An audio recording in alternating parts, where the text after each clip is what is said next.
Welcome back to our channel How to Guide.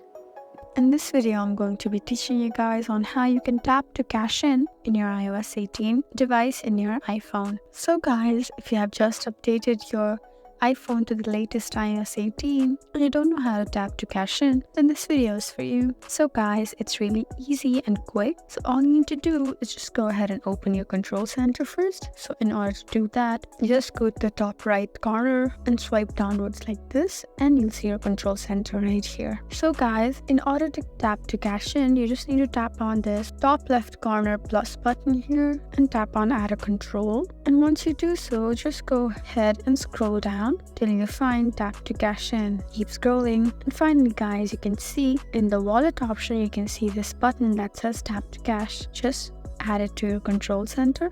And once you do so, when you want to tap to cash in, just open your control center and tap on this button. And guys, this way you can just tap to cash in your iOS 18. I hope this video was helpful for you. That's how you tap to cash in iOS 18. If you found this video helpful, please leave us a like and drop us a comment down below. And if you want more helpful videos like these, then please subscribe to our channel. We'll see you again next time. Thank you for watching.